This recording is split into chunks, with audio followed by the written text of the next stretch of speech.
नमस्कार, मैं डॉक्टर सरोज यादव आज आपको कक्षा 12वीं की हिंदी सामान्य की कविता सूर के बालकृष्ण जो सूरदास ने लिखी है उसके शेष प्रश्नोत्तर समझाऊंगी। इसके पहले वीडियो में मैंने आपको लघु उत्तरीय और दीर्घ उत्तरीय प्रश्न समझाए थे।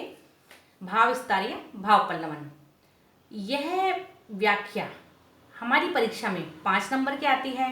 तो अक्सर विद्यार्थी पूछते हैं कि हम संदर्भ प्रसंग सहित व्याख्या किस प्रकार से करें। जिस प्रकार से कि ये पंक्तियां हैं कि संदेशो देव की सो कहियो, हो तो धाय तिहारे सुत की मया करत ही रहियो, जत पी टेव तुम जानती उनकी तव मोही कही आवे, प्रात होत मेरे लाड़ लड़ें ते माखन रोटी भावे। सबसे पहले हम व्याख्या जब करते हैं तो संदर्भ लिखते हैं। संदर्भ में हम लिखते हैं कि यह पंक्तियां किस पाठ से ली गई हैं, उसके कवि कौन हैं।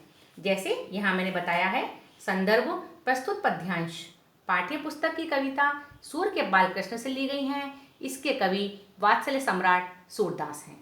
इसके बाद हम प्रसंग लिखते हैं कि इन पंक्तियों में क्या बताया गया है और इसके पहले का प्रसंग क्या है, समझाने के लिए हम यह लिखते हैं।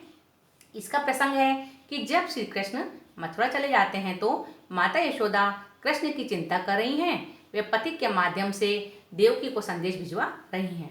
अब इन पंक्तियों की व्याख्या, माता यशोदा कहती हैं कि हे पथिक, मेरा संदेश देवकी से कहना, यद्यपि मैं कृष्ण की धाय हूँ फिर भी मुझे कहना पड़ रहा है कि तुमने तो उसे जन्म दिया है, उससे ममता करते रहना। वैसे तो तुम उसकी आदत जानती हो, तो भी मुझे कहना पड़ रहा है कि प्रातः होते ही मेरे लाडले कृष्ण को माखन रोटी खाना अच्छा लगता है। ये इस पद की व्याख्या हुई। हम अंत में लिखते हैं विशेष। माँ यशोदा की चिंता का स्वाभाविक वर्णन है, ब्रजभाषा वात्सल्य रस है, पद में लयात्मकता है। इस प्रकार से हम किन्हीं या किसी भी पंक्ति की या किसी भी पद की व्याख्या करते हैं। इसके बाद आपकी पुस्तक के प्रश्नोत्तर में भाषा अनुशीलन है, उसके अंतर्गत व्याकरण आती है। जिस प्रकार से कि निम्नलिखित शब्दों के 3 समानार्थी शब्द लिखिए। पग, कमल, जननी, गगन। पग, देखिए इसका समानार्थी शब्द पैर, चरण, पांव, पाद। कमल, सरोज, अरविंद, नीरज, पंकज। जननी, माँ, माता, मातृ। गगन, नभ, आकाश, अंतरिक्ष। अगला है निम्नलिखित शब्दों में से तत्सम, तद्भव और देश शब्दों को छांटिए। अब तत्सम शब्द क्या होते हैं? ऐसे शब्द जो संस्कृत के हैं, संस्कृत निष्ठ हैं और संस्कृत से जो के तो हिंदी में ले लिए जाते हैं, तत्सम शब्द कहलाते हैं। तद्भव, ऐसे तत्सम शब्द जो बोलचाल की भाषा में आने पर घिस घिस कर, या हम यूँ कहें कि तत्सम शब्दों का बिगड़ा हुआ रूप तद्भव शब्द।